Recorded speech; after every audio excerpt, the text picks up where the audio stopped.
You are now tuned in to the Lineman Lounge, the world's thickest sports podcast, with your hosts, Mike and Evo. Come on, time, bitches. This is the Lineman Lounge. I am Mike. That is Evo. Deshaun Watson sucks dick at playing football, and I'm ready to recap week 2. Whew, but, man. Oh, I was just about to play the outro. I was like, that's your show, ladies and gentlemen. No, just kidding. Oh, my goodness. It was a long week. Terrible week of football if you're a Browns fan. Much better for other places around the league, including your team. But before we start diving into everything, this is the Lineman Lounge. How's everybody doing? I'm a little spicy today because I'm not happy with my football team. Evo, brother, how you doing? Your Vikings roll again. Gotta feel good to win football games, right? Yeah, it's a novel concept, I guess. Yeah. But 5-0 feels good. Trying not to get too far ahead of myself because look, I've got, roughly, we'll say 27, 28 years of being a Vikings fan. I've been well indoctrinated into understanding that you have to take everything that you're seeing from this team with a grain of salt and understanding that the floor could fall out very quickly.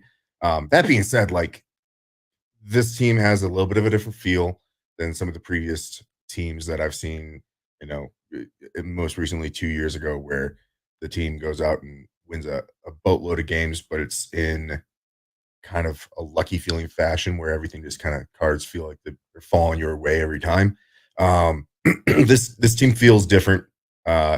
Very reminiscent of another team that I'll bring up when we get to the Vikings game. But I'm happy to be 5-0, happy to be going into our bye week, get a little bit of a break from some of the anxiety that I've had towards the end of the games. Yeah.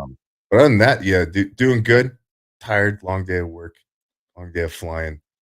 But happy to be here and happy to go over a pretty fucking good week 5 overall of NFL football. Some really interesting games going down to the wire. We had the longest day of NFL football ever, thanks to a game in Europe and a delay on the Sunday night football game. So if you're a football fan, that That sounds great, right? Longest day Yeah. of football ever. The late game, man. Sleeping on the East Coast here is just fucking miserable. Yeah, it's got to be tough for you out there because I Yeah. know it was late for me. So, Yeah. but hey, like I'm not going to complain if there's football on. Like Tuesdays and Wednesdays always feel a little bit more like a bummer because you don't have football. You got your longest stretch between having football and not having football. So, but at least we get to be here talking football Hell and yeah. get to talk football with all of you who are watching. So, always fun to do our recap. Hell yeah, man. I'm ready to do the recap. So let's start diving into the week that was. Oh shit, I gotta stop this screen real quick and show another screen. I gotta pull up our picks from this last week. Not bad. Picks weren't bad. We went positive, 8-6, both of us. And we We had a are lot improving. of opinions. Yeah, we are But the thing improving. is last week we went 8-8 each, and there was 4 teams on bye this week, so the bye week kind of helped us here. Yeah, absolutely did. Yeah, I had I was feeling pretty good going into the afternoon slate of games, but Sunday and Monday night really fucked me there. Uh, otherwise, had everything gone good there, a 10-4 week would have felt real good, real Yeah. good. Even a 9-5, I would have felt pretty strong about that. But 8-6, we're showing improvement, man. So that's definitely a good thing. And I know where I made some mistakes. I can easily get better here. Panthers. I decided to go. I switched from Bears to Panthers because the line moved after that morning. It had moved. I decided to go with the Panthers instead. I just stay with the Bears. Panthers aren't good. Bryce Young made a return. Guess what? He's not the worst quarterback in football. I'm interested to hear who is. Yeah. You know where else I made a mistake would be the Browns. I knew better. I fucking knew better than to think that we were going to have, like, hey, you know what? The prior game, he didn't look so fucking bad. Maybe we're starting to catch a stride. Maybe we were going to look good. Maybe we were going to look like we belong in the same fucking field as a rookie quarterback. We didn't. Not even close. But In you know fairness, a rookie quarterback who is on a historic kind of what? He tirade is right balling. now. So He is balling. uh, Absolutely. we'll give credit where credit's due, but of course we'll talk a little bit more about that when we get into the actual games themselves. I'm happy with both of us doing a strong pick there. Cardinals plus 7.5, the largest spread of the week, and we both went with the Cardinals on that one. And Cardinals surprised. I mean, things kind of looked testy a little bit there going into halftime, but both were able to get the dub in that one. Get the dub there, and Cardinals pull out a game that they probably shouldn't have won. Yeah, potentially. I mean, well, that 49ers team is banged up. The feeling, like I said, around halftime, I did not feel positive about that game. Yeah. But not only did the Cardinals cover, but they won. So that was pretty damn good. In a game that is getting a lot of traction on our TikTok account, that Broncos game, I got that one right, but they did not like the things that I was saying about Sean Payton and Bo Nix, even though I picked them to win. And they're having a field day with you on the TikTok, by the way. Oh yeah, that's perfect. I mean, who gives a fuck? Yeah, fuck yeah. Listen, we're gonna be wrong multiple times every week. We don't shy away from that on this show. We will stand there and own it when we are wrong. We will also maybe take a victory lap when we're right. Maybe that's a little foreshadowing. Anyways, let's start recapping this last week of football. We'll go all the way back to Thursday night, man. Great game. We talked about this game a little bit already. That Bucs team is scrappy. I like them a lot. That defense, though, is super banged up. Kirk Cousins fucking goes crazy in a primetime game. 500 yards, 4 TDs. It's Southern Kirk Cousins actually going to be primetime Kirk Cousins instead of old frumpy Midwestern Kirk Cousins? Look, at the end of his time with Minnesota, he was starting to shake the primetime kind of I don't know what you want to call it, the issues that he was having previously in his career. It's the pressure situation games that he still tends to have some issues with. That being said, we've seen it what twice now where he's had these crazy end of games, once against Philly and then now here against the Bucks where he's really lights out in that last drive or so.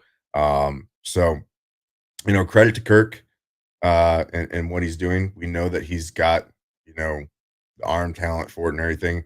Achilles is possibly looking better. If you notice, they are starting to run a little bit less pistol and shotgun for him, Yeah.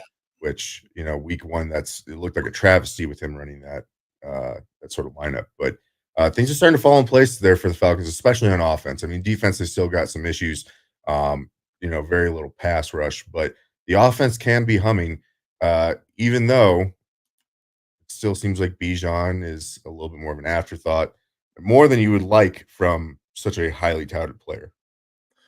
Yeah, I got to tell you, Tyler Algier has, done a lot of good things for that organization. I think he's going to continue to have a role, carve out a role. Neither one of them did a lot in this game. It was just a lot of slinging the ball around the yard. I mean, Kirk threw it almost 60 times. So I feel like that's the offense that they want to run. Maybe they're starting to find ways to utilize Kyle Pitts a little bit more. Got a good share of targets. Yeah, he finally had a good game. Yeah, finally. It feels like that's been a long time coming. Like we've seen Bijan have big games, but he's not. I don't know if he's going to be the focal point of this offense. I think it would be better. We're going to throw it back to the old Army term. I think it would behoove the Falcons to use Bijan a little bit more, run the ball a little bit more, work a little bit more play action.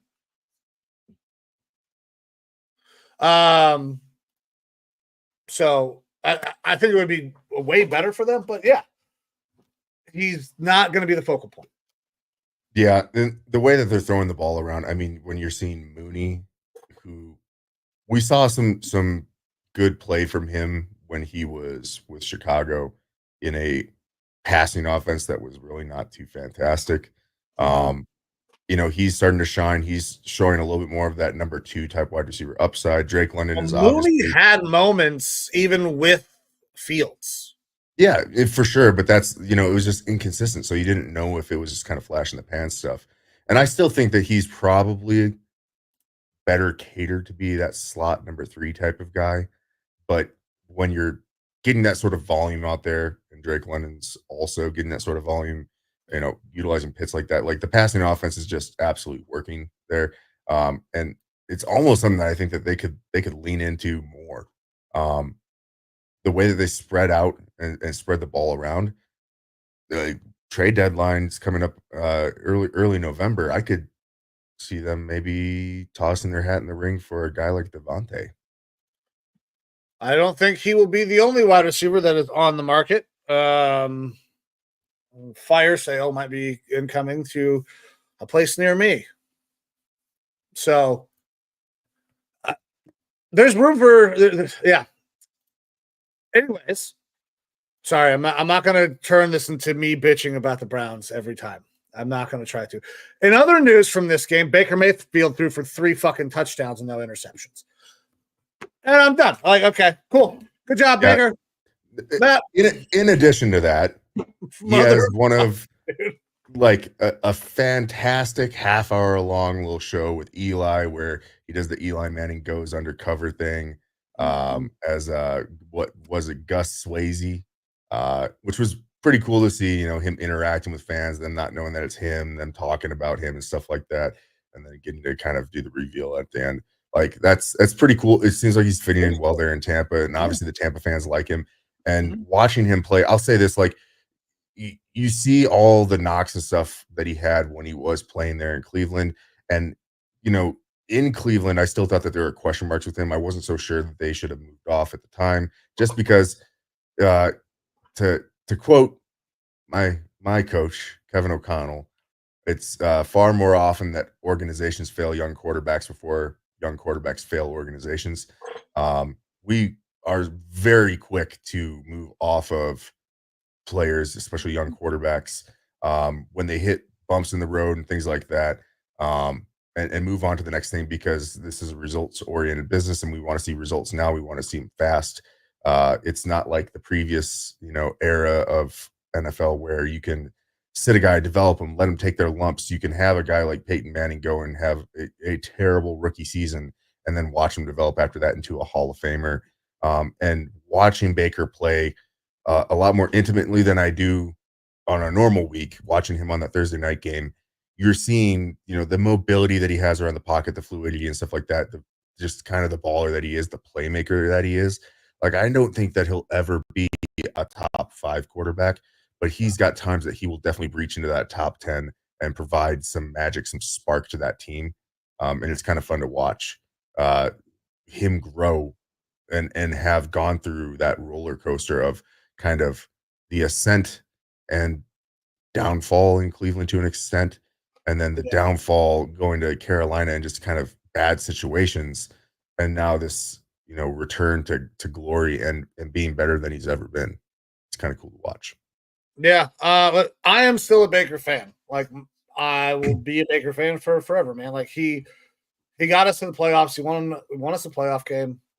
He did what was asked. Now, Baker is not without fault as he left town. There were things that could have gone better, and I'm sure Baker knows that and would admit that as well.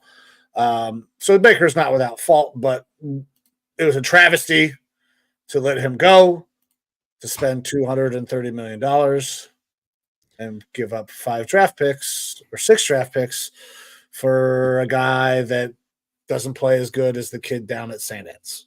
So, anyways, Buccaneers lose this game. Falcons win.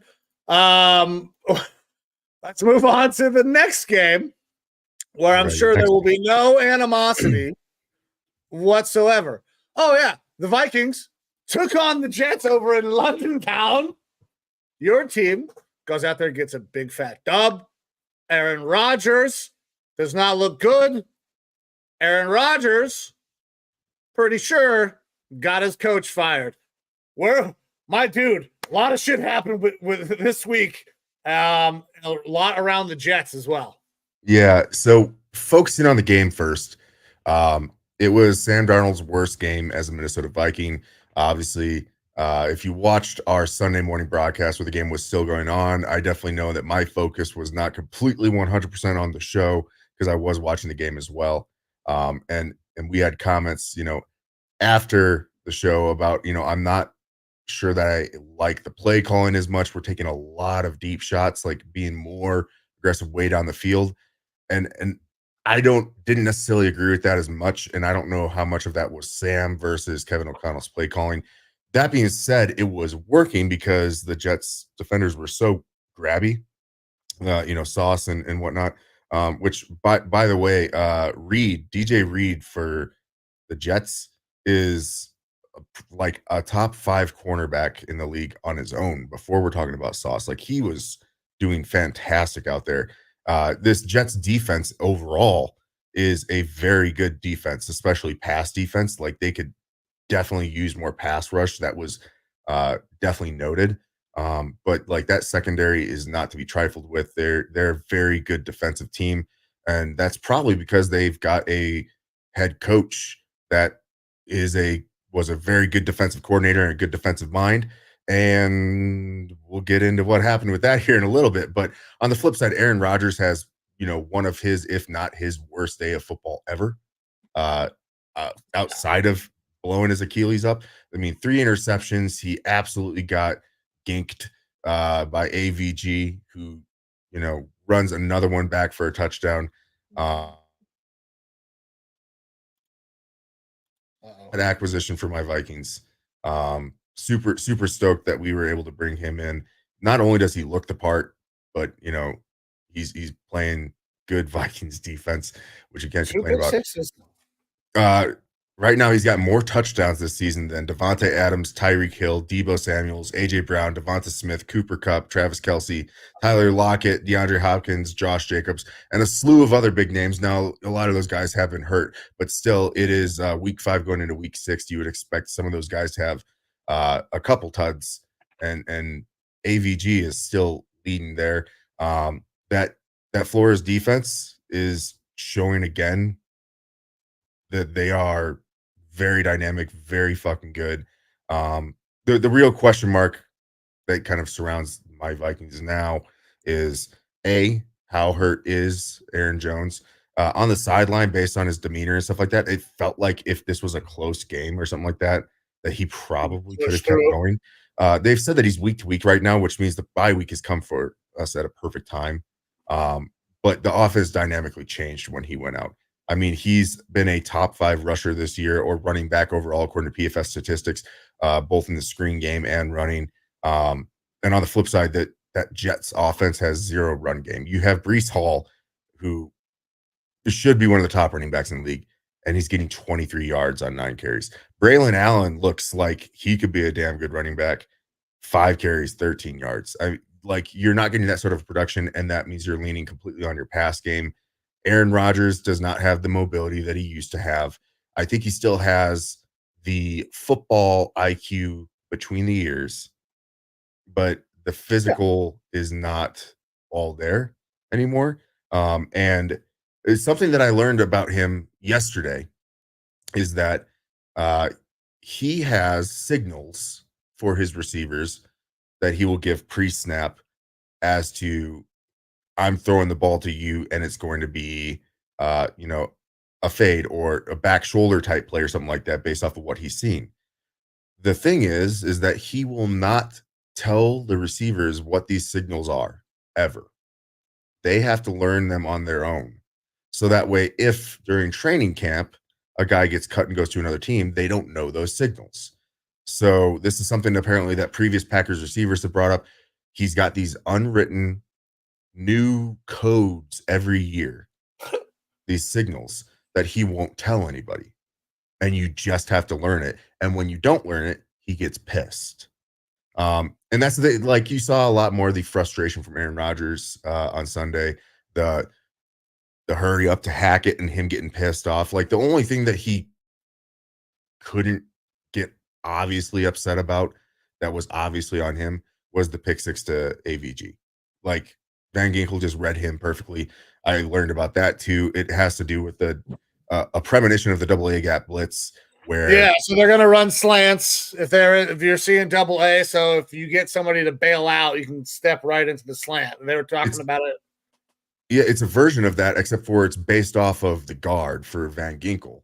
So apparently you move 2 guys up in show double A gap, but you don't actually rush double A gap. It's based off of for the double A gap, whichever way the center turns. Whichever way the center turns, or which one of those 2 defenders he goes to block, that guy's supposed to bail out because the hot route is supposed to be going that direction. Yeah. So you're going to start cutting the underneath. It's the same exact sort of concept, except for run off the guard. So if AVG is up on the line or whoever is going to be doing the rushes up on the line and the guard turns towards him instead of the tackle turning towards him or a running back coming to fill that spot, then that blitzer is supposed to bail out, which is what AVG did. If you watch back in the film, you see the guard immediately turn towards him to pick up that block. AVG bails out and just easy pick 6 there. So it's some interesting stuff behind the scenes football that we're getting to see there that I'm still getting to learn on the fly. It's pretty cool. And a 3 interception day on Rodgers is always a really good day. Like the thing that really warms my heart is seeing Rodgers get so frustrated at his own team and not taking any sort of blame on himself. Like that just is like a Christmas gift to me every time. So it was fun to watch that. Props to the Jets defense. You guys got a good coach, had a good coach there. That's not to say that the defensive coordinator isn't good either, but we'll find out if he's any good at coaching the team overall because he's the new head coach. Robert Saleh was fired this morning by the team owner. Joe Douglas, the GM, was not involved whatsoever, was not made aware, according to reports. Also, Woody has come out and said that Rodgers had nothing to do with this, no input whatsoever. It sounds like it was a bit of a tumultuous firing. Saleh had to be escorted out by security, was not allowed to see players or anything on his way out. So some really interesting stuff coming out of there. Another report that's apparently Saleh had was ready to pull the trigger on firing Hackett in going into this meeting, and then himself got fired instead. Yeah. So look, I think that the Jets made a pretty big mistake. That's not to say that Saleh is a great head coach. We haven't seen anything from him to say that he's a good head coach, but I don't know that he was ever really given the opportunity when it wasn't his team pretty much off the rip. His that he's a quarterbacks were Zach Wilson, Mike White, where he had some success, and the corpse of fucking Aaron Rodgers. Robert Saleh got fucked. Yeah. And look, I think that he's going to have a job really quick, if not this season, next season. And it seems like it would be a perfect match made in heaven for him to head back over to the Bay Area.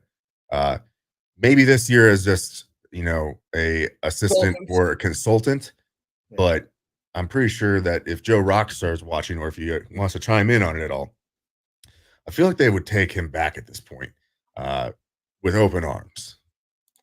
I would imagine that they would absolutely take him back. Speaking of, if anybody wants to get in here, call line is open. The number is 216-800-7223. And no matter where you guys are watching, we appreciate you. Thank you very much. If you're watching here on X, Facebook, wherever, if you wouldn't mind popping over to the YouTube channel and subscribing to that channel, it would mean a great deal to us. It's kind of how we want to continue to grow this thing. So any subscription is greatly appreciated. But with that, we're ready to dive into the next game. Well, I got one a little bit more stuff to go over here with the Vikings. I think this bye week for us is coming up at a perfect time. Hawkinson's back activated. I don't know if he's going to play this next game, but there's a good opportunity that he could. It's going to allow Aaron Jones to get healthy. It's also going to allow us to relook at Sam Darnold, because that question is, he's had a bad 6 quarters of football now. He's gone back a little bit more, regressed a little bit back more to what he was, but I can argue away a little bit of that, right? The last 2 quarters of the game versus Green Bay, we were playing with a huge lead. The game plan completely changed in what we were doing. That game versus the Jets was not great for him, but you are also going up against a very, very good and talented secondary, and you don't have Aaron Jones anymore. Your running attack is completely neutered. So things were kind of forced, and I feel like the game plan was have him sling it downfield and hope for these PIs and stuff in this sort of a game. They're going to be able to, I think, correct some of those issues. But mostly what I want to say about this team is I don't think it's fluky, what we've seen. I think the defense is for real. I think some of what we've seen from Darnold is real. And it reminds me a lot of the 2019 San Francisco 49ers team. That was a team that was led by Jimmy Garoppolo, who's not a world beater. He's a game manager and makes some plays every now and then, but also he's known to have a couple blow-up plays or a bad game here and there. Statistically, it was about every 3 games for Garoppolo that year. He did not have a good game. The rest of them were all pretty average, above average, solid. That's a San Francisco team that didn't get their first loss until week 10. They had a bye week in week 4, so somewhat similar. They ended up going 13-3, and that was on the back of a very, very good defense, a offense that had tons of playmakers around a okay quarterback in Jimmy Garoppolo. They made it to the Super Bowl that year. They lost to the Kansas City Chiefs, and if it wasn't for, I believe, like one big pass that Jimmy missed where he overthrew a guy on a deep ball, they very well could have been in or won that Super Bowl. The similarities to me are very eerily the same. You've got a young head coach in Shanahan who's doing hot things. That was the team that year. They drafted Bosa. They drafted Debo. You're getting some really good offensive production, out of a quarterback that you previously didn't have a lot from in Garoppolo, and Shanahan was able to make the best out of it. It just reminds me a lot of that team.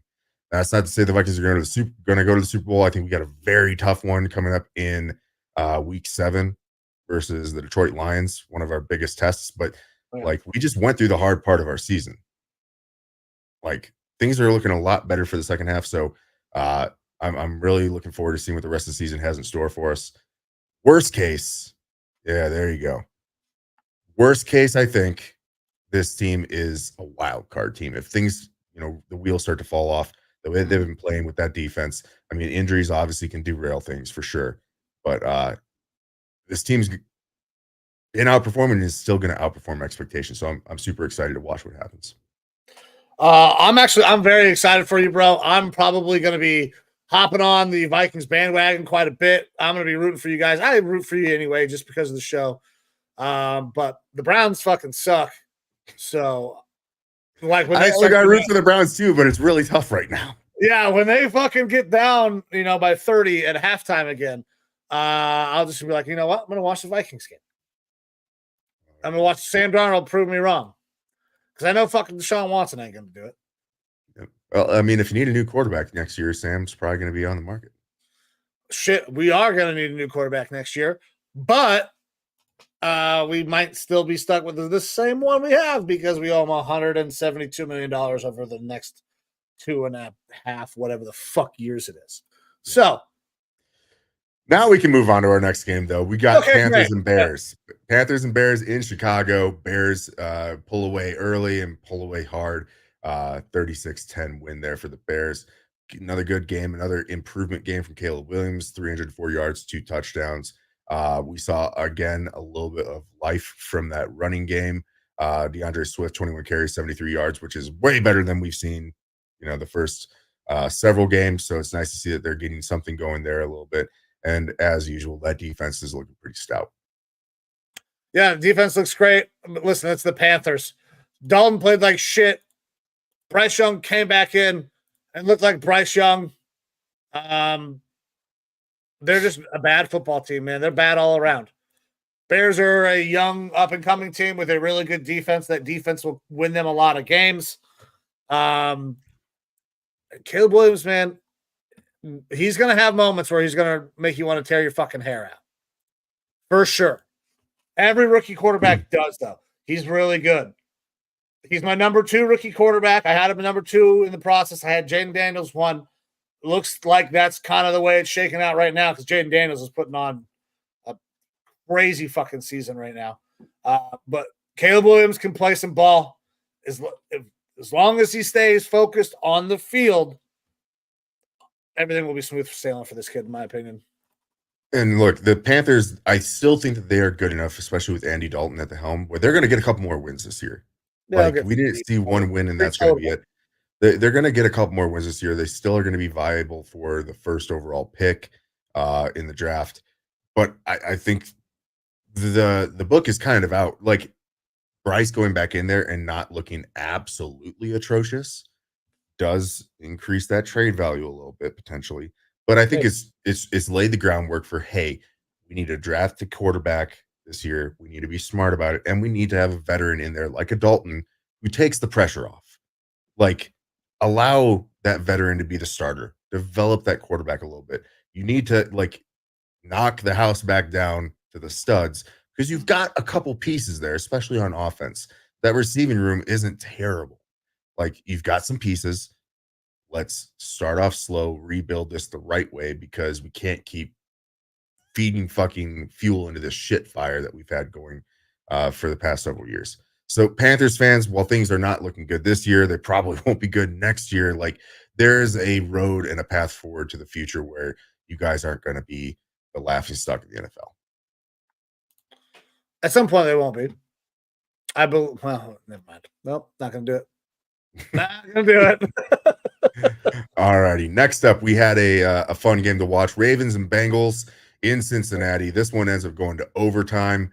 Ravens, for once, don't have a complete sleeper of a fourth quarter. They actually put up 17 points in order to come back and tie the game up to send it to overtime.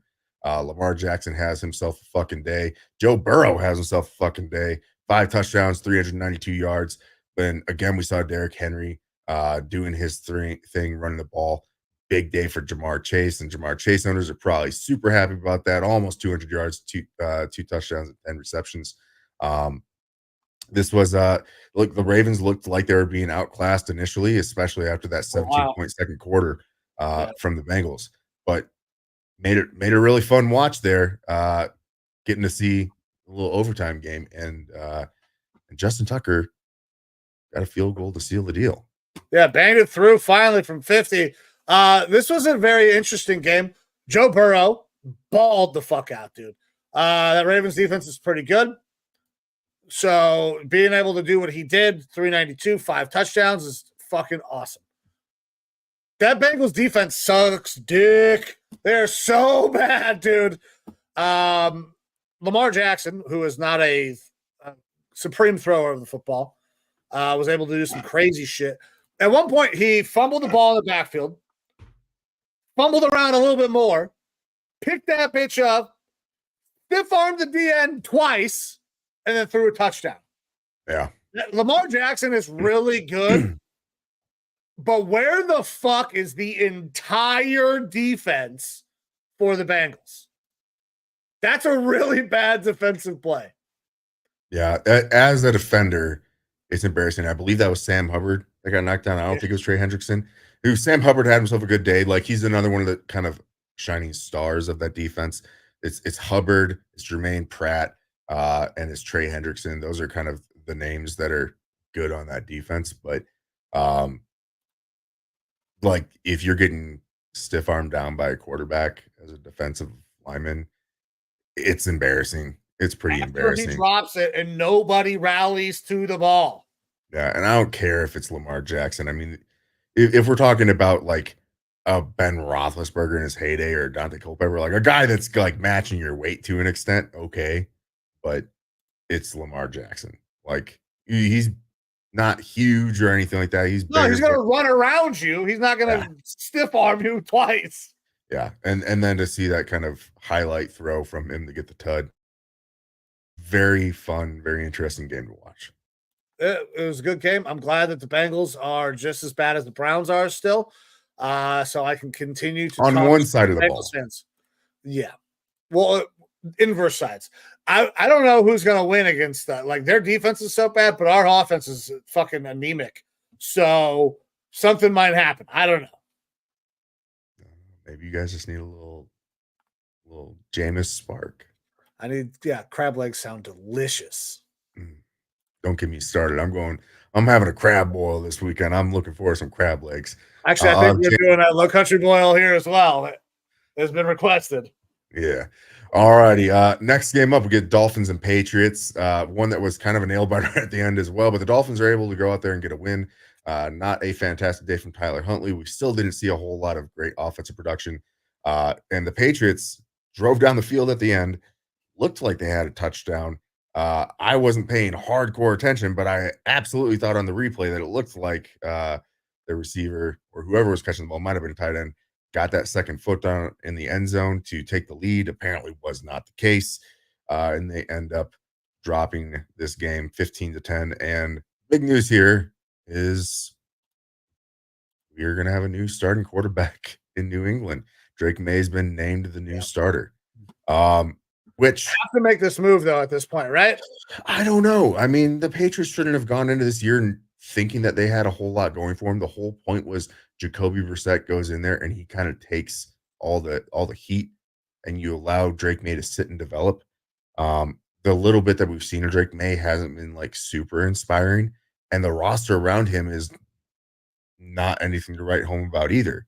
So it feels like you might be jumping the gun a little bit and tossing him in there, because I don't know that Rob Mayo's job is like in question like that at 5 games into the year with one of the worst rosters in the NFL. Like, what do you expect to happen? They already outperformed by beating the Bengals in week 1. Yeah. So I think this is kind of what Gerard Mayo's going to do. This is how he's going to coach. If you fuck up and you don't play well, I'm going to sit your ass. He did it to Ramondre, right? He said he was going to bench him. Ramondre had to come in, work his way back in, had a good day. We talked about that on the last show, right? Yeah. Kobe, not performing well, barely getting over 50% completion percentage, fucking 160 yards. We're going to sit you down. We're going to try the kid. It's his first year. Why not find out if this kid can play? they're not going fucking anywhere. It all depends on the fragility of Drake May and what's in between the ears. Like, you can ruin a guy. You can ruin a guy putting him out too early. And I think that they are running that risk unless he has got great mental resolve. And I just don't know if he does or not. Like, I'm not sure. And that it scares me to think about him having to go out in that situation. Like, there's a lot of question marks, a lot of potential hiccups with Drake May. And there's something to be said about, like, putting a guy into the fire and seeing what comes out on the other side. But when the situation is this bad, this dire, like, it still spooks me. I would still be running with Jacoby and maybe getting some reps in for Drake, but I don't know about starting him right off the bat. It'll be interesting to see. Maybe we sit here and eat crow, and all of a sudden the offensive becomes explosive. But I mean, based on the weapons and stuff that you have, I'm not really holding my breath for that. Right. And listen, he's going to come into a very tough matchup. He's going to start against the Texans, first game. That's no easy picnic, but you don't want to wait for the next week either and send him over to fucking England and have him start there, because that's not going to do him any good either. This week is better than next week, but it's also better than 3 weeks from now, I think. I don't know if you can wait that long. Maybe you can, but I don't. That's not the way they do it anymore, man. It's just, I agree with you. Putting him in too early, you can ruin a kid. But I mean, far too often, all the fucking time. Yeah, say it. Go ahead. Far too often, teams fail young quarterbacks before young quarterbacks fail teams. Like, the initial plan, and the plan that was parroted all off seasons for my Vikings, was JJ McCarthy is going to get a year to sit. I mean, there are reports that he was outperforming Darnold in camp and had a potential of winning that job. But I don't think in a million years that they were ever going to do it before the bye week for the Vikings, let alone, like, at all this season. They were looking at it as a redshirt year for him, allow him to adjust to the NFL, no pressure, and show him what can be done in this offense. Like, I'm sure that the mental reps that JJ McCarthy is getting, even just sitting on the couch watching the games, is going to be extremely helpful. And, like, I feel like the future is super bright for him because of that.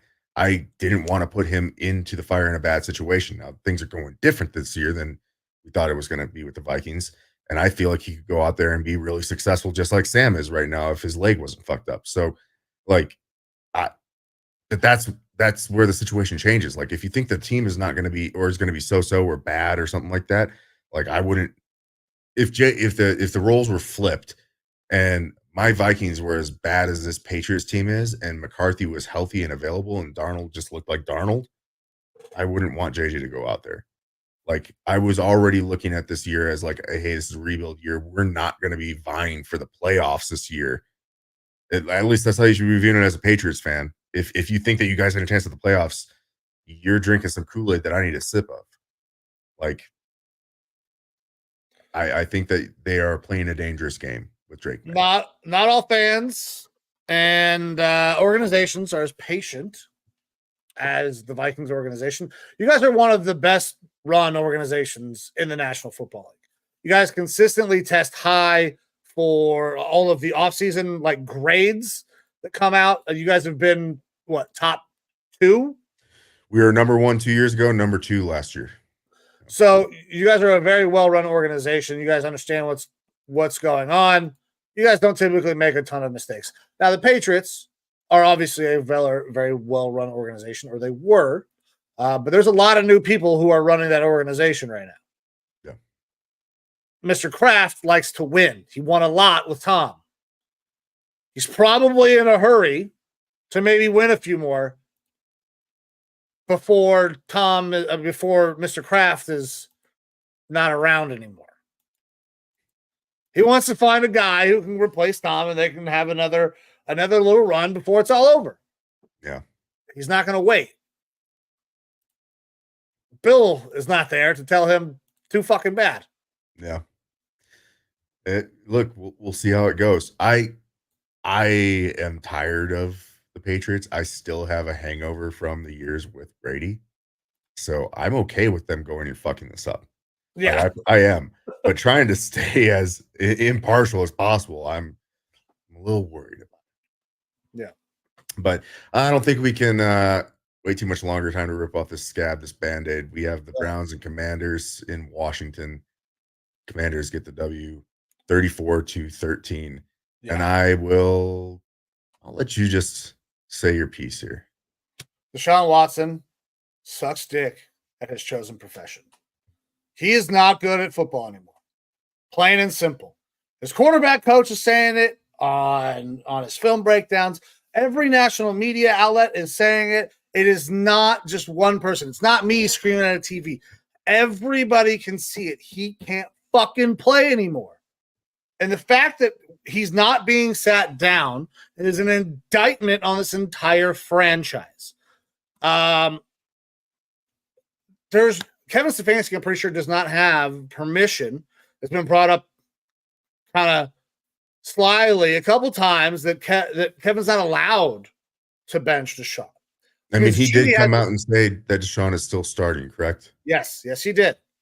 I don't believe he has permission to bench him. It's kind of been alluded to by a couple of reporters that are very reputable. Aditi Kinkabawale, who is a fucking fantastic reporter, made some comments about Deshaun's work ethic. Didn't want to, but kind of got coaxed into saying some things. The experiment should be over. It's done. He can't fucking play. He can't play at all. Like there are guys who are open. Sure, there are a lot of other fucking things that are wrong with this team. The offensive line sucks. We don't have a running game. And the scheme still isn't really a scheme unless we just run a lot of fucking stick routes and we let Deshaun Watson misread the fuck out of RPOs. That's our scheme right now. That's what we're doing. It doesn't make any sense. And you know what? I fucking hate being right sometimes. Like I told you guys that we're going to stand here. We're going to fucking say when we're wrong. We're going to own up every fucking week. We're going to show how we did on our picks, where we got it right, where we got it wrong. Well, I got this right about Deshaun Watson a long fucking time ago. We're going to play a clip from 19 March 2022. All right, hang on a second. Hear it? Fuck! All right, there we go. So the Browns have made a trade. This is something that I did not think was going to happen. I was told by all accounts this was not going to fucking happen. Everybody said he's done, he's out, he ain't coming to Cleveland, and we get the man, Deshaun Watson, to sign with the Browns. After they were told they were out. Well, all of a sudden, we come back into the fold. Somehow we're back in the fold. How the fuck did we pull this off? How did we get back in the conversation? Well, what we decided to do was give him the most guaranteed money of all fucking time. Way too much fucking money. We didn't stop there. What we did was we lowered his base salary this year to the lowest fucking number it could be. So when he does get suspended, he is going to pay almost no fucking money in penalties in his game checks for losing it. His base salary is down to $1 million. So he will be suspended. He will not actually face a financial penalty. He is going to have a financial penalty paid out in court in the civil cases, but he is not going to have to worry about that because we just gave him the most guaranteed money of all fucking time. We gave up so many picks. We got 3 1s, a 3, and a 5. That is a ton of draft capital for a guy who is definitely going to be suspended, who is coming here because we were able to give him all of these fucking things to make him feel better about himself, and has alienated a good portion of the fan base. The women of this fucking fan base are not happy, and I do not blame them. It's terrible. Deshaun. We'll go ahead and end it right there. I fucking called this the day after it happened. Deshaun Watson can't play fucking quarterback. This was a stupid decision. This is the worst transaction in the history of football, and our football team is in the worst position you could possibly fucking be in. Dan Orlovsky is 100% right. The Browns should be ashamed of themselves. Whoever the fuck is responsible for this travesty should be fired immediately. If it's Kevin, if it's Andrew Berry, I don't give a fuck. If it's Haslam, find a way to force him to sell the fucking team. Because something that I forgot until I found this clip was the dirty bullshit that the Browns did to save Deshaun Watson more fucking money by reducing the salary only to $1 million. I had forgotten about that piece of this what happened. This is an absolute travesty. This is mismanaged at the highest fucking order. The Browns suck. I cannot wait to start talking about the draft. Because we're going to be selling off a shitload of players. Myles Garrett's probably going. Amari Cooper, definitely going. Denzel Ward, we can probably get a 2 or a 1 for him, so he's probably out too. We're going to have to hit reset because Deshaun Watson sucks dick at football. We didn't belong in that game at all. He's missing guys that are wide open. Fucking lineman, not blocking, still can't pick up a simple T&E twist. Fucking middle X. Have no idea how to stop a middle X blitz. It's a goddamn travesty. The Browns, they're awful. They're the worst team in football right now. We had people comment earlier a few weeks ago, would I take Danny Dimes over Deshaun Watson in a fucking heartbeat? Would I take Bryce Young over Deshaun Watson in a fucking heartbeat? Especially if I can do it for their goddamn contracts they have right now. There is nobody in that fucking National Football League who plays quarterback who I would not rather have starting this coming Sunday than Deshaun Watson. But it's not going to happen because Jimmy Haslam has cucked fucking Kevin Stefanski into forcing him to play this dude who cannot play football anymore. Fuck this team, dude. I will always root for the Browns. I will root for the Browns till the day I die, but fuck this team right now, man. I don't know how you could not. People have to be fired immediately. You cannot fuck this up this bad at this level. It's insane. What do you got on this game, brother? Pretty good day from Jaden Daniels. Yeah, it was. 238 yards, 1 touchdown, 1 interception, and a pretty solid completion rate. Look, we've gone over our thoughts about that trade for Deshaun multiple times. The saving grace, looking forward to the future, I suppose, if you want to try to find a glass half full, is that we are seeing monumental increases to the salary cap. And that can start to and hopefully more of these TV deals and stuff go down and increase the salary cap more, where it kind of deadens and negates this contract. Because look, at the end of the day, a lot of other teams are looking at somewhat, obviously not the same, but somewhat of the same sort of situation where you have the Giants, who didn't give us nearly as big of a contract, but they are now getting close to the end of what is looked at as the Danny Dimes era, a big contract that affected them. You have teams like the Chiefs with a Patrick Mahomes, who has a huge contract, and they're still able to put a good product on the field, in large part because he's one of the best, if not the best, quarterback to be playing the game right now. And you're seeing that with other players. The Cowboys, Dak Prescott and CeeDee Lamb, 2 ginormous contracts, and they're tied to those guys for better or worse going into the future. And even Dak has his lumps, not the same as Deshaun, but you would have to assume that he's either going to maintain his level of play or start to dip off here before too long as he gets older, and some more of those warts start to show. For you and the Browns, like it is obvious to everybody that Deshaun Watson, the experiment is done. He's not the answer. He's not going to be worthwhile going forward.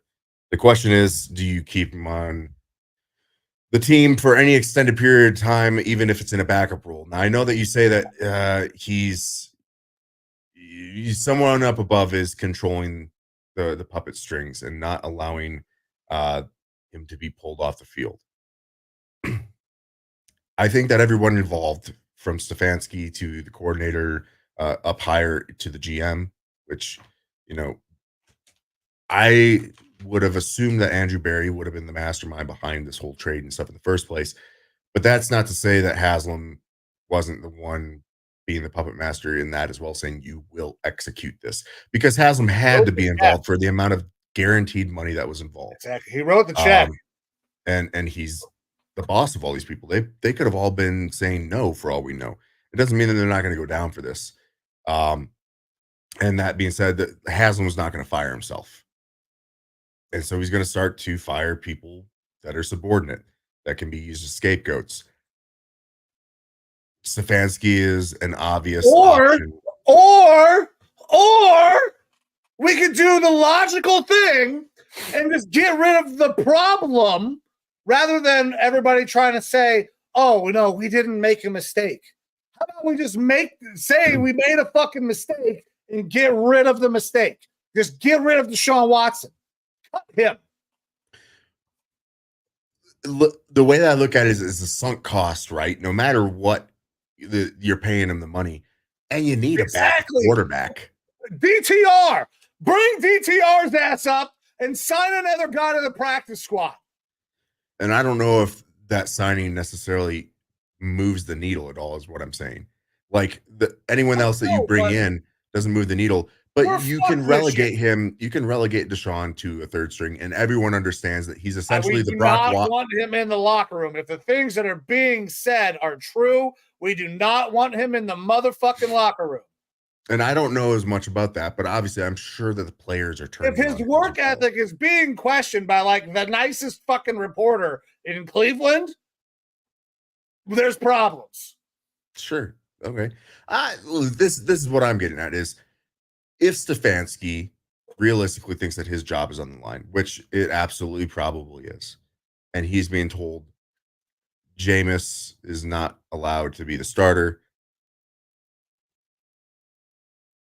why don't you go full fucking major league? Why don't you go full replacements? And when you get out there on the field, just put Jameis in. Because guess what? If you put Jameis in, you go out there and get the win, you can't be fired. Like, you can't be fired. You can't, not that game. You can be fired that game. You can be fired that game. I bet you if the Jets had barely squeaked that out and it looked as ugly, fucking Salah might have still been fired. Maybe. I mean, a win's a win.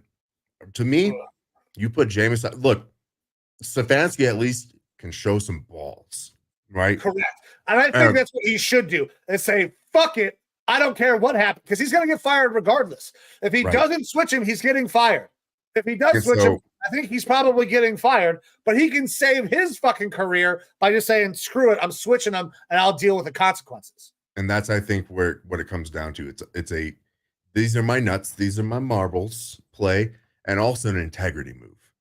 Yeah. Because, like, if you go out there, you put one drive of Deshaun out there, he looks bad, and it's like, all right, we're moving on to Jameis. Whatever happens. I might not have a job tomorrow. Like, you might not have a job tomorrow if Deshaun plays the entire time. So you're playing on borrowed time anyways. The Hail Mary shot is you say, fuck it. And you put Jameis in. And if you have a spark, if that team plays well, the fan base is going to turn around real quick and be like, see, he made the right move. And it's going to be hard for Haslam to say no. They're like, you're out of here. It's going to be hard for Andrew Berry to say, no, you're out of here. It's going, like, at some point in time, it's going to become undeniable if Jameis provides that spark to his team. Now, first loss, you might be shit can. Yeah. But at least you showed something. At least you showed some resolve. All right. Yeah, it is definitely a tough spot to be in if you are a Cleveland Browns fan, if you are part of the organization. It's a deep hole. It's a deep hole to get out of. And it is going to require probably some very tough choices and getting rid of some key people. Like, Myles Garrett is the one guy, for your sake, I hope you don't move. Like, I understand the need to get picks back, but he is like the lifeblood, the heart and soul of that He's a team. franchised piece. You don't move on from a guy like that. You But didn't if they're move gonna on hit from the hard Joe reset, You didn't move on from Joe Thomas for that's his very entire true. time being there. Like there needs to be that one guy, right? Miles should be that guy. Listen, because nobody is trading for Nick Chubb coming off the injury. Nick Chubb is going to be there until Nick Chubb decides he's done, and where the money doesn't make sense. But moving off of guys like a Denzel Ward, some of the Amari Cooper, some of these pieces that we do have, which really sucks. I hope we don't trade David Njoku, but that's another one that would probably fetch a nice return for what we've seen tight ends go for over the last couple of years. Like there's a very real possibility that that hard reset is coming. The other unfortunate thing is that, like, if you are kind of taking the Panthers view of this and looking towards a future with a new quarterback, this isn't necessarily the year for it. Like, so you might go out and get extra draft capital, but if you're getting it this year, Okay, we can't afford them anyways. It's not helping for a new quarterback. You can afford rookies though, on rookie scale deals and stuff like that. But why would we want? We're still paying that much money to the quarterback position. It would, to me, it doesn't make sense. You wait until Deshaun falls off Deshaun. You have to wait until Deshaun falls off the books or is getting ready to fall off the books. We cannot draft a quarterback this year with 2 years left of Deshaun money. We need to draft offensive linemen. We need to draft. We need to build a core, and then as soon as Deshaun money falls off, that's when we draft a rookie quarterback. We'll have more money. We can attack free agency, and then we can fucking try this again. That's the way this needs to be planned out. Is over the next couple of years, build the squad, trade off pieces for guys that we're not going to be able to keep when Deshaun's contract does fall off. And then you have a young core. You draft your fucking quarterback, so you attack the trenches. And now we have another shot at this, assuming they don't fuck up whoever they pick a quarterback, and the guy they hire to be our head coach is not a word that starts with R. So I look at it differently, man. Because if realistically, part of this experiment is if we take away the contract value and we take away the tape on the back of the jersey that says the name, you see the level of play that is quarterback 4 right now on your squad, and it is backup, low end backup level play. And on any other team, it's an easy replacement. And that's where the integrity piece comes into play, why you need to make a switch. Any other situation, if you take the financial out of it and the name off that back, it's a switch that has probably already happened. But that being said, you also have to kind of go into looking at that quarterback room agnostically as well. How much does he get paid annually right now? 70, how much cap money? 70 something this year. All right. So if you have a quarterback room that gets, we'll say, $80 million a year, and you're getting top 15 level play as opposed to 32nd or worse level play, that's an easier pill to swallow. That's getting your team some wins. That's allowing them to be competitive, right? And it doesn't matter where that money is going, because if you have a rookie, the money isn't, most of that money isn't going to the rookie. At that point, you have to look at it as like the I don't want to waste rookie wage scale years where I'm still paying out $80-90 million to a quarterback. That's a hard fucking sell for me. I know, 2 more, but that's why I'm like, we just cut his ass. I'm not playing Deshaun anymore. After this year, he's cut. I'll fucking play I'll play fucking DTR. I will play Jameis. I'll go fucking sign Sam Darnold after this year.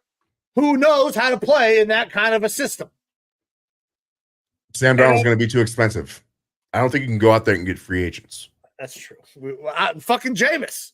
That's why you got to draft. Like, you guys, your model should be in the 3rd round. Fine. But we cannot waste a 1st round pick to go onto a team that's going to suck dick for the next 2 years. Sure. And it's arguable how viable any of these guys that are first round pick quarterbacks of the year really going to be. Like Cam Ward is obviously someone that's being talked about, Shadur Sanders and stuff like that.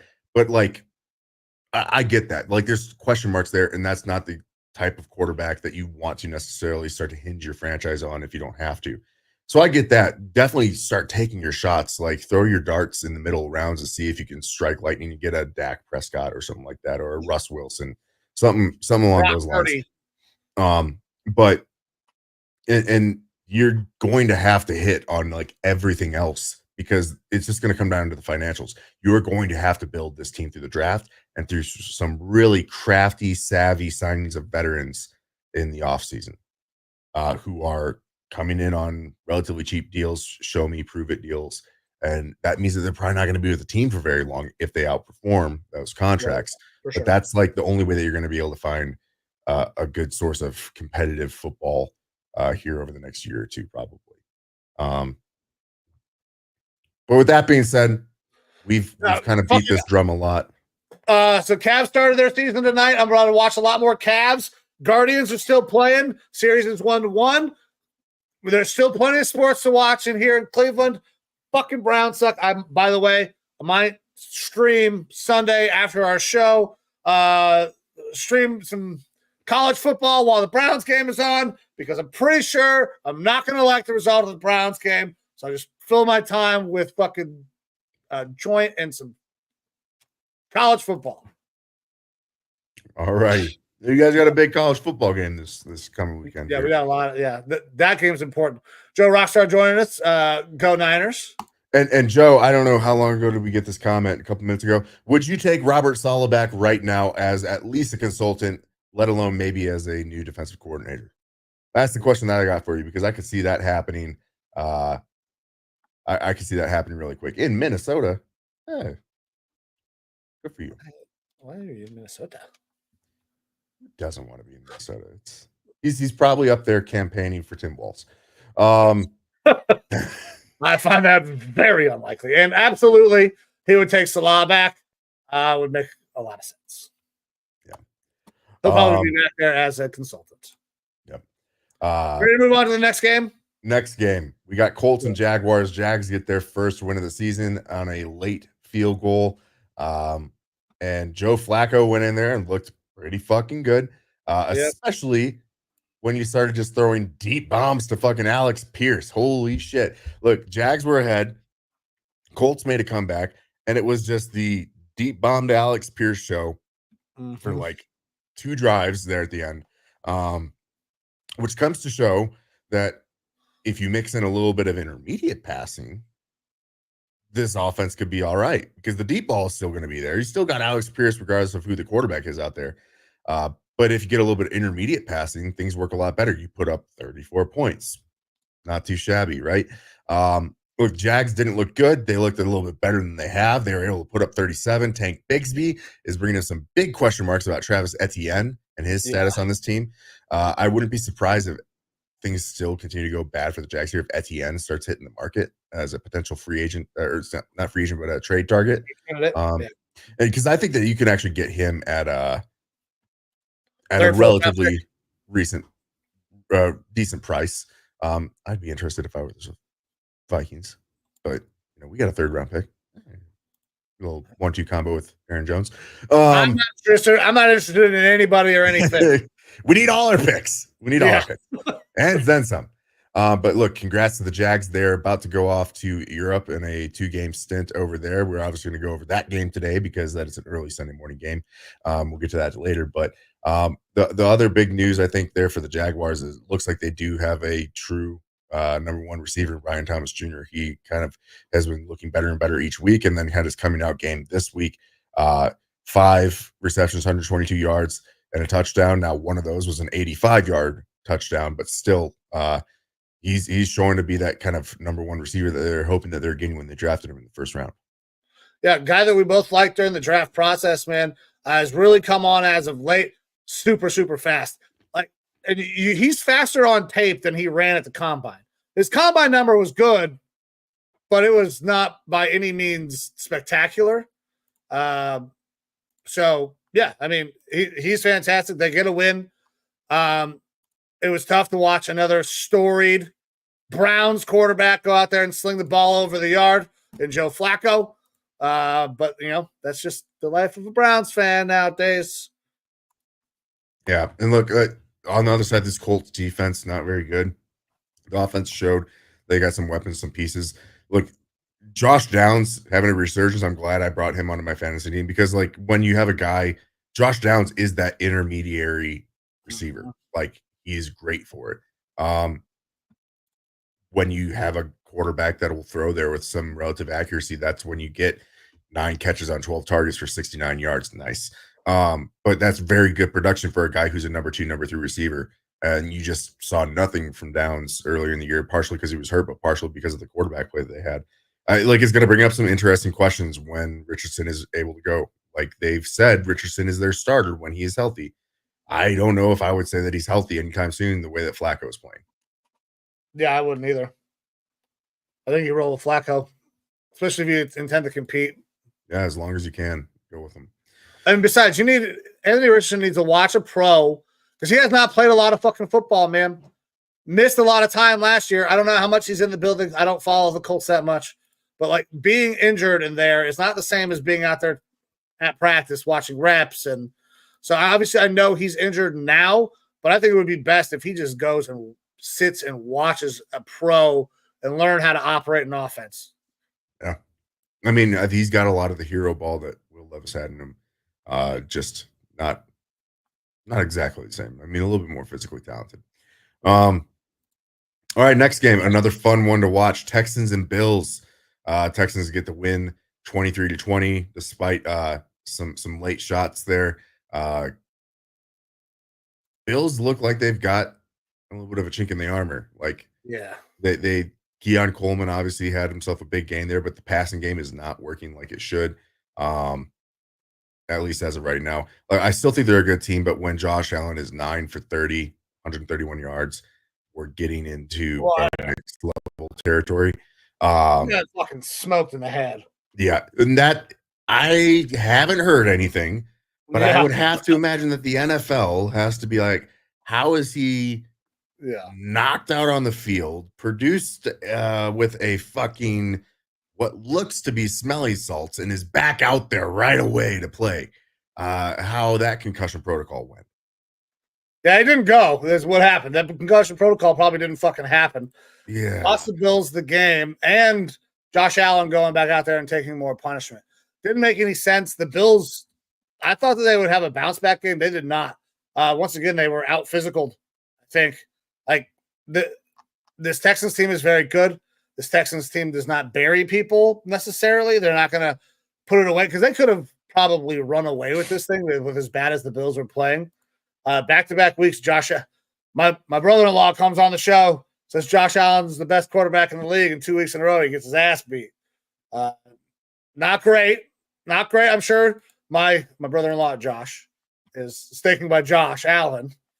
But yeah, man, they're in a bad spot. They need to figure things out, and we will see if Josh Allen has to miss any time or if somehow he didn't have a concussion after what looked like he was knocked out on the field. Yeah. Look, the team is just looking, in my eyes, a little bit soft right now.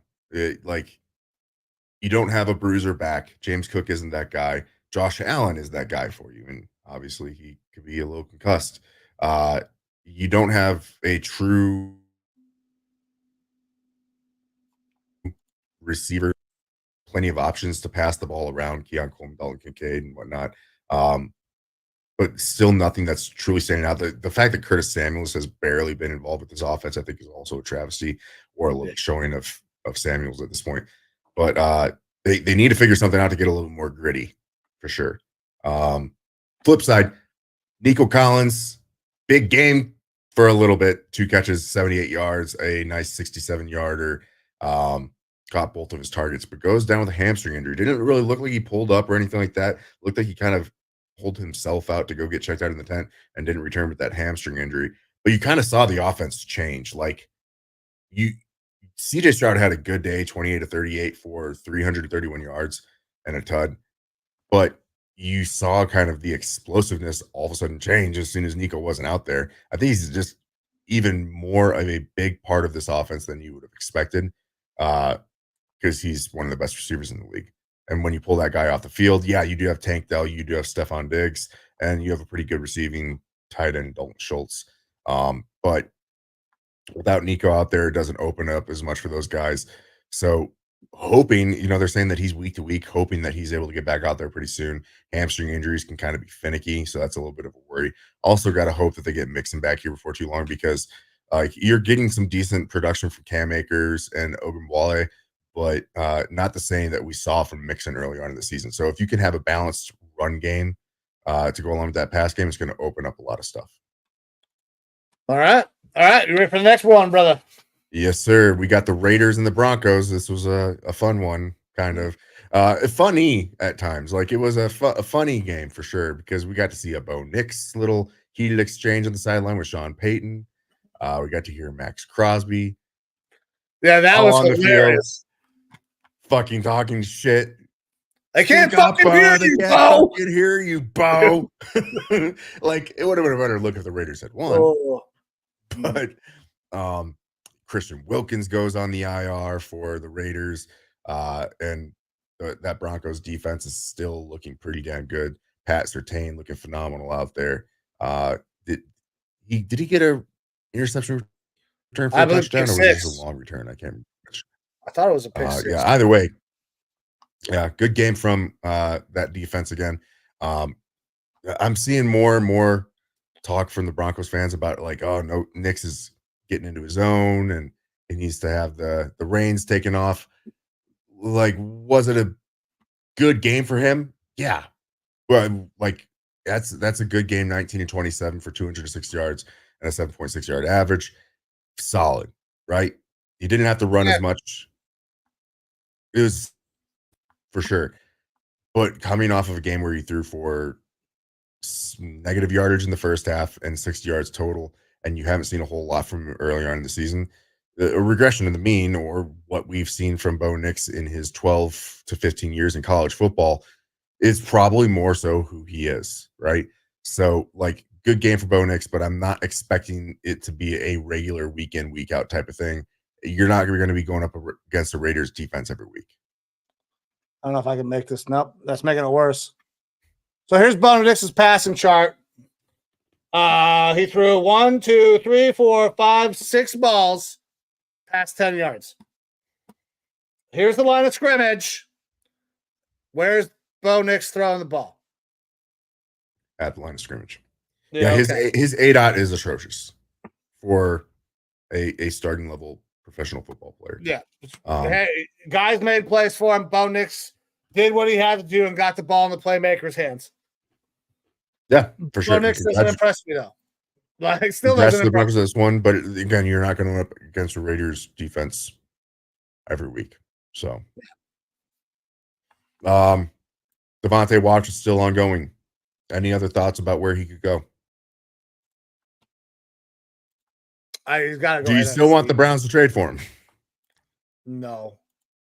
Yeah, Deshaun Watson. I would trade Deshaun Watson for Devontae Adams. Straight up. And then I would let Jameis Winston go sling him the rock. It'd be a little fun to watch. Dude, it'd be awesome.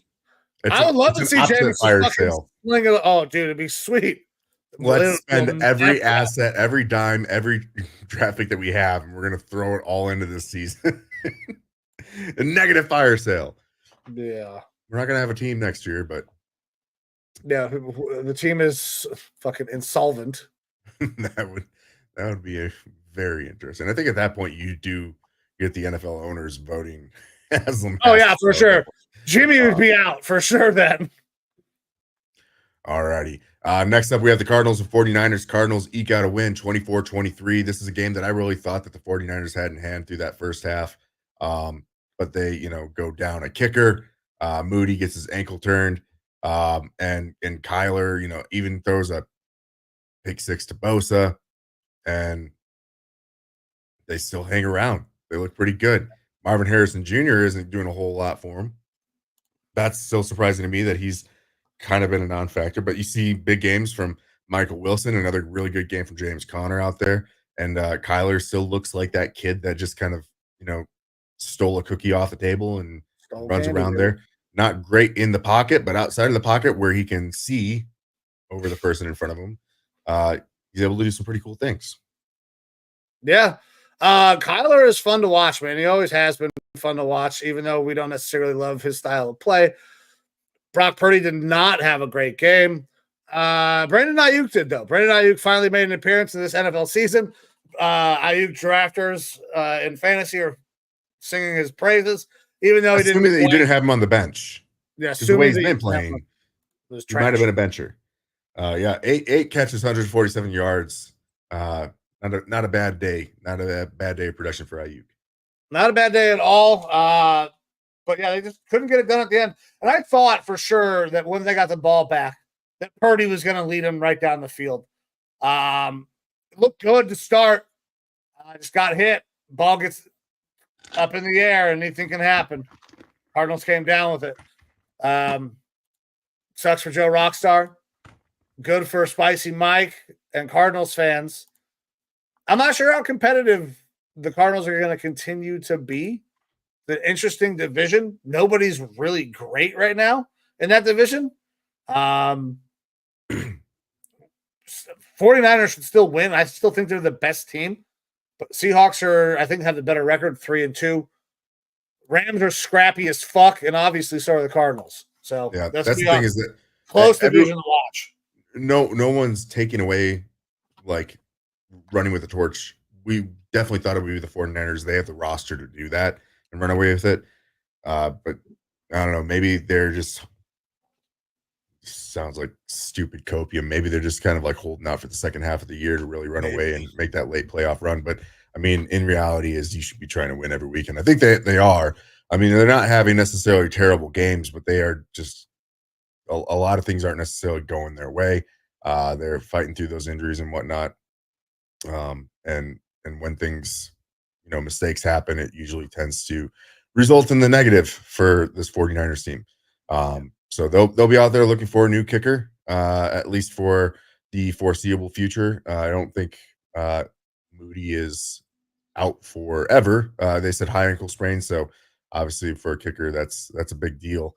But they'll be looking for someone. Otherwise, it's going to be back on to Mitch Wishnowsky, who was 1-for-1 on field goals. The old punter with Kyle Juszczyk being the holder. Real interesting setup there. Juszczyk could kick it, apparently. Apparently, Juszczyk can kick. Yeah. Oh, well, he's the holder right now. Yeah. So if another guy goes down, I think Juszczyk's kicking. Yeah, look, if another guy goes down, you just go for 2 every fucking time, or we're gonna give it to Juszczyk. Yeah, for sure. But look, I think the 49ers are still going to come out on top of this division, but I think everyone in the division has shown that while they aren't outstanding, they are scrappy, and if you don't pay them respect, they'll keep the game close at a very minimum. Yeah, I agree. Next up, Packers and Rams out in LA. Rams looked like they were possibly going to be right in this game, especially after that near safety that Jordan Love ends up throwing for a pick 6. Things did not look good for Jordan Love there initially, but Rams were able to keep it close, 24-19. Still came away with a L in this one. Love looked a little bit better in the later part of the game, kind of like he did last week, but still saw more of the inaccuracy, missing open receivers and whatnot. But you were also going up against a Rams team that, for all intents and purposes, is just beat down, broken, without its top receiving options and next to no defense. So this is a pick that I had, Packers covering this game. I don't know that I got a whole lot else to go over, though, with this one. Yeah, it's going to be tough to pick Rams games probably every week because the team is pretty decent. They're scrappy, but they're not good because they're so fucking hurt. And they're well coached. They're well coached enough that gives them an edge to stay in these games. But outside of Kyron Williams and, Matt Stafford, like, you're lacking most everywhere else. Yeah. Good for the Packers. Sucks for the Rams. Rams would have a much better season going if they had their weapons, in my mind. And quite honestly, especially after that pick 6 that Jordan Love threw, I could hear all the way down here in Arizona a bunch of rumblings from Packers fans saying, maybe Malik Willis is giving us a better option right now. And I'm all for that. Fucking keep that conversation up. Jordan Love, I still think is overrated, man. Like, agreed. We're still seeing accuracy issues. Yep. Next up, Giants and Seahawks. Giants get that dub. They beat the Seahawks 29-20. Kept that game real close. Tyrone Tracy, my boy, having a fucking phenomenal day. Talked about him a lot in the draft process. He went out there, 18 carries, 129 yards, and he was running with some force for a guy who's a converted wide receiver. Love to see that. And saw a little bit of life from Danny Dimes, especially in some of the pass game. Not absolutely terrible. 23 of 34 and 2 tuds. That's better than some quarterbacks in the league, and I won't say much else. Big day from Darius Slayton as well. And this is all without their top guy, Malik Neighbors. They're forced to kind of spread the ball around a little bit more, and it worked out for them. And it doesn't hurt that you have a blocked kick that's run back for a touchdown at the end of the game to kind of seal the deal. Yeah. Good game. Giants defense was able to generate a ton of pressure. It was a big factor in this game. Geno was sacked 7 fucking times. Danny Dimes, once again, just kind of shows up and does what he has to. He's kind of doing no more, no less. And it's working. Like, Daboll's a good coach, man. Daboll's a smart coach. Danny Dimes is playing decent-ish football, maybe like top 20-ish football right now. The way that he is playing is good enough that if you don't want to take the out on his contract right now and bring him on next year as your incumbent starter with a rookie quarterback behind him, in the same method that I've been saying, have the opportunity for that rookie to sit, they're going to be in a position to draft a rookie quarterback high if they want to. And Joe Shane has already been out, widely publicized, out at all these college games, watching all the big name quarterbacks that are going in the draft this year. Like, they are looking at the future. They're looking at the options. They're going to have the opportunity to grab one of those guys. The way that Danny Dimes is playing, you don't have to rush him in to become your new starter. You could slow roll it a little bit and not ruin another quarterback. Yeah. Or if you really want, you can trade away your first round pick this year for one or more next year, and or 2 years from now, 2026, and try to bring another Manning in. No. Stay away from him. Arch already looks good in orange. And guess when Arch will be eligible to be drafted? Already looking ahead, baby. Well, Arch is what? Uncle? He pulled a fast one and didn't go to certain organizations that are having management issues and things like that he doesn't want to play at. I wouldn't be surprised if the same thing doesn't happen with Arch and Shadur Sanders and some of these guys who feel like they can kind of guide a little bit more about where they go and who they play for. That's why we need to fix the situation. Just cut Deshaun and fucking roll in with Kevin Stefanski's offense the way it worked before. The one that he won 2 Coach of the Year awards with. I feel like I know the answer to this, but right now, 1-for-1 swap, would you take Kaepernick? Yeah. Because it would be different. It would be something fucking different. Because I know what I'm getting on Sunday. And it's dog shit quarterback play. Well, maybe. No. Probably not.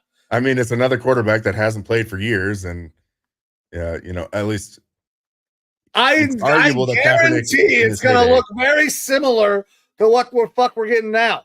It might look very similar. Yeah. Yeah. Fuck it. I'd try it. Yeah. I'm down to try whatever, bro. All right. You heard it here first. Mike's down to clown. Bring Kaepernick into the Browns. Sunday Night Football. We have the Cowboys and the Steelers. Game was delayed due to some lightning and a little inclement weather. A close one down the stretch. But the Cowboys get the win 20-17 on a late score on a 4th down. Fun to watch CD on the sidelines. Did you do the lip reading exercise? So I did. I've seen a lot of different things, and I think it looks like a lot of things. But I'm almost certain that he's talking shit to Dak about not whatever he did was not good enough. Yeah. There's a lot of things that it could be, but I'm pretty sure he was like, that ain't good enough.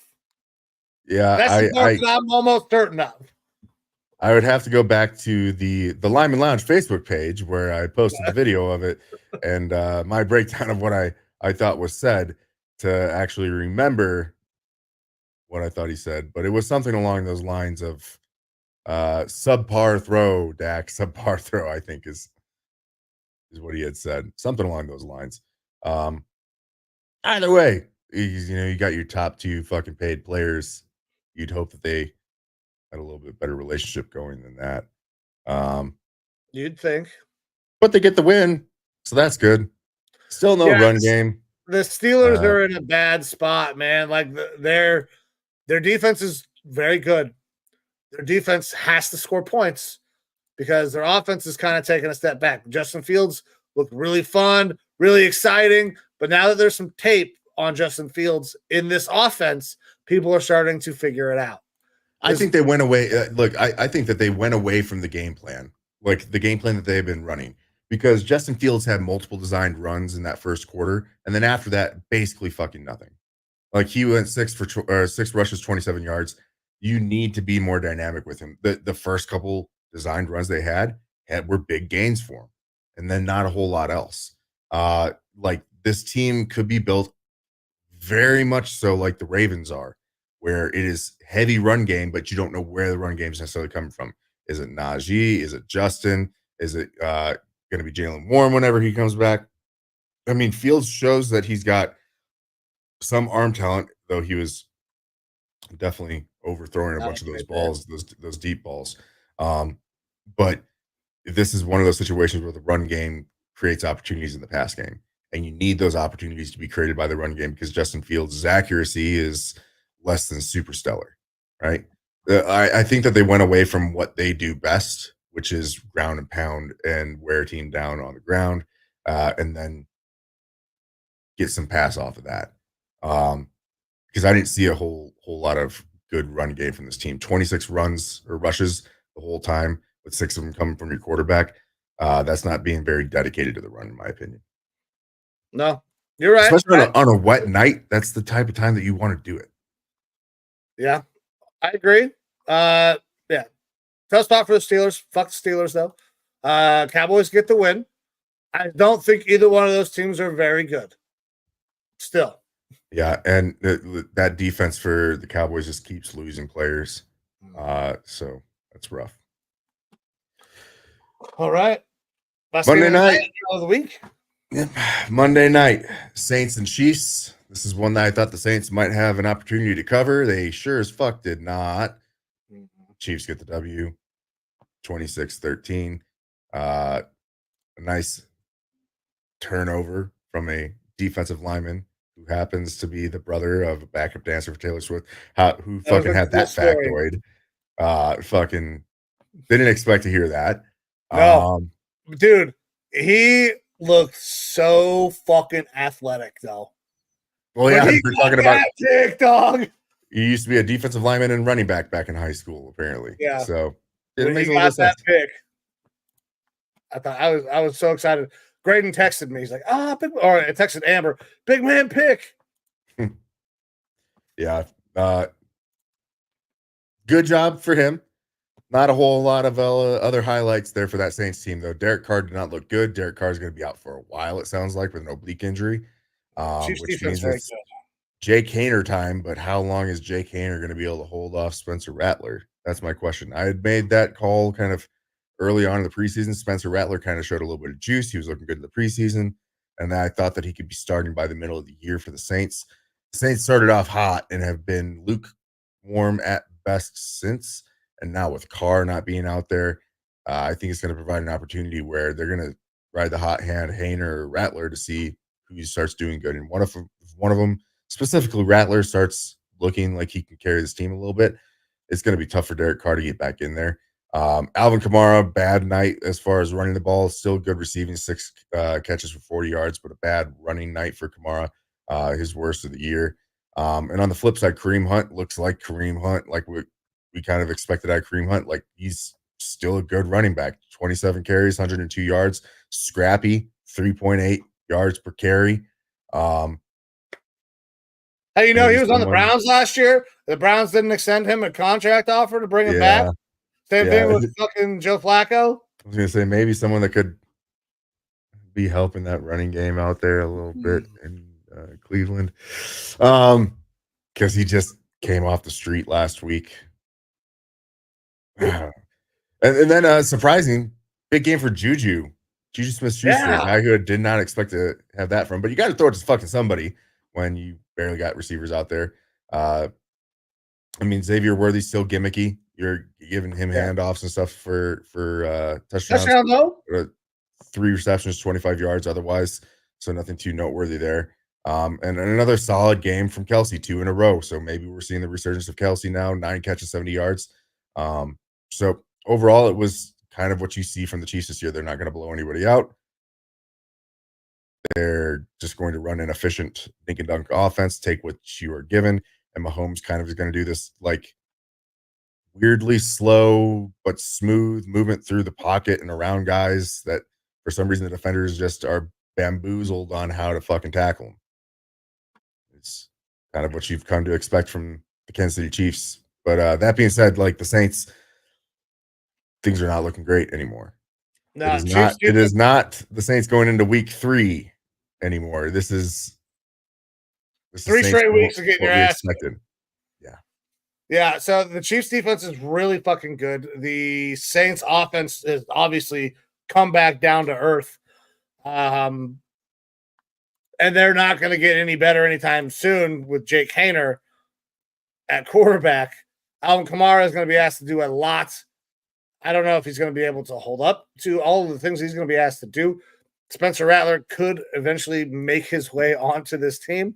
Actually play some meaningful snaps. I don't know how meaningful they'll be, depending on how long it takes to get him in there, because the Saints are in a bad spot, man. We thought maybe this offense could kind of keep them afloat and go. Carr has had really good moments. But they are where they are now. So Chiefs continue to roll. Saints are going to fall into the deep end and have a tough go for a little while. Yeah. And look, it was a slow, methodical, unexplosive, but efficient night for this Chiefs offense. When you only put up 26 points, but you only punt once, it just shows that you're slow, methodical, able to get the ball down the field and allow Harrison Butker to hit 4 field goals. Ariza, 1 punt, 56 yards. And that's just kind of the ball they're playing. Strong defense and methodical offense. It's one of those games where you're able to run a fucking running back that you picked up off the street who still has some juice 27 times for 3.8 yards per carry and 107 yards. Yeah. They had almost 500 yards of offense. Scored 26 points. Could have been more if not for the pick in the end zone by the big man. Yeah. All right, brother. That's all of the games. That's the recap of the week. We both go 8-6. Currently sitting 10 games under 500, 34-44. So we still got quite a bit of work to do. That work starts right now, though, because we're going to start rolling into the games that we have early before our Sunday show, the Thursday and the Sunday morning game. Yep. Week 6, bye week for the Chiefs, Vikings, Rams, and Dolphins. So next week we will still have 2 undefeated teams. Both the Vikings and the Chiefs are on their bye. But we have the 49ers and the Seahawks playing on Thursday night in Seattle. Right now, the odds for this are San Fran -3.5 at -102 odds, and Seattle -120 odds to give them the points. Where are you at on this, Mike?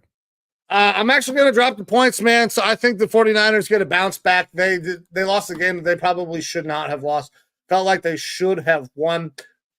Seahawks lose a game that they played okay, but they never really had any grasp of that game. I think we see the 49ers take that step back into the right direction and get even with the Seahawks for the division lead. I'm going to drop the 3.5 points. I think they probably win by touchdown, maybe 5 points here. We can see some weird things up there in Seattle, but yeah, I'm gonna drop the points here. And everything in my gut is telling me to do the same thing. Right now, 61% of the bets and 63% of the money is on San Francisco to cover this -3.5 spread. That being said, like Seattle didn't look fantastic this last week, and we're starting to see 2 weeks in a row some of the issues that they have, but they are playing in Seattle. That usually gives a team a couple points. It is a divisional game. Like those normally play pretty close. Against my better judgment, I'm going to give Seattle the points here. I'm going to do Seattle plus the 3.5 points as of right now, and I don't love it at all. I feel the same way. I feel like San Fran should have a bounce back game here. Seattle has shown that their defensive line is kind of decimated right now. Teams are able to run the ball, and then when you have a rookie guy, Tyrone Tracy, able to put up over 100 yards on you on like 18 carries and run the ball that aggressively, you know that Jordan Mason should be able to do the same. And I'm definitely high on Mason. So we should see a good run game from San Fran here and should be able to establish themselves on offense in that game through the run.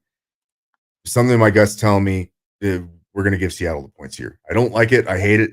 It's Evo's hate pick of the week, but for now, it's the pick that I hate. But we'll go with it for all right. Hell yeah. So moving on to the next game that we're going to pick tonight. We got another Sunday morning game out there in London town. Jags take on the Bears. Bears are the home team in this game. Bears favored -1.5. Where are you at on this one, dog? I'm going to go Jags plus the 1.5. They didn't do anything special last week necessarily to win. Obviously, it took some late game kicking for them to get that win. But at -105 odds, Jaguars used to playing over in the UK. They are the most experienced team out in the UK. It doesn't mean that they have a ton of wins out there, but they know how to travel. They know how to do that. You have Caleb Williams going overseas. You know, who knows how he's going to react to that on a team that is pretty terribly coached, especially on the offensive side of the ball. It provides some opportunity for some failures on that Bears team because of it. Like the Bears defense, if they show up, they could absolutely shut down this Jags offense. But I'm going to go ahead and give the points to the Jaguars on this one, plus 1.5. I think that the Jags could actually get a couple wins here out in the UK and come back feeling a little bit better about their season than they did last week. I agree with you. I'm going Jags plus 1.5, and I actually kind of like the Jags money line here as well. You brought it up. Caleb Williams has never been overseas for a football game. The Jags have been there a lot. Trevor Lawrence has been there a lot. They know how to do this. They're fucking staying there, right? Yes. 2 weeks in a row that they're playing there. Yeah. So the Jags are going to be out there. They're going to know how to do this. They're going to know how to handle it. For me, this is a pretty simple pick. I think that the Bears are probably a better team. Caleb Williams is playing much better football. But that fucking travel is no joke. The Jags know how to do it. Caleb Williams is still learning. Jags plus 1.5. All righty. Well, we're both on that one. With that, I think that wraps up the show for the week. That should do it, man. We got all the games in. We started our picks for week 6. I bitched a lot about the Browns and Deshaun Watson. But yeah, with that, we can get the fuck out of here, man. You got anything else for the people before we wrap this thing up? No, man. Just thanks for everyone who's been tuning in with us tonight. It's been a little bit of a longer show. We had, obviously I wanted to gloat a little bit about my Vikings, and then we had to talk about all the different shit that's gone down. The Vikings kicking the Jets' ass so bad they had to fire their head coach, and probably not the correct person to fire. And then obviously the situation going on with your Cleveland Browns. So a little bit longer one because we went on personal diatribes, but thank you for tuning in and watching and sticking along with us. Again, been on here for $1.45. If you haven't already, please do us a huge favor. Go to any of those socials or any of the opportunities that you have to like and subscribe our show. But please give us a like, share, and a subscribe, as you just saw on the screen from the fancy graphic. It would help us out a lot. We really, really appreciate it. Want to help grow the brand. So that way, if you don't like our takes, you can, talk shit on us on all the social media pages, and we'll probably interact with you. And if you like what we got, then you can keep riding along with us. So thank you for everyone who's been tuning in, and really appreciate all the support. All right. So with that, we're going to get out of here. Guys, this is the Lineman Lounge, brought to you by the No Sleeves Network. You can check out everything of the No Sleeves Network using this QR code right here. But with that, we are going to get the fuck out of here. I am Mike. That is Evo. This is the Lineman Lounge. Anytime you spend time with us, we are forever grateful for that. Time is the most valuable thing that you have. So anytime you give some of it to us, we cannot thank you enough. We will be back Sunday morning with all of our bets and our picks for week 6 of the NFL. But with that, we're going to get the fuck out of here. I'm Mike. That's Evo. See ya.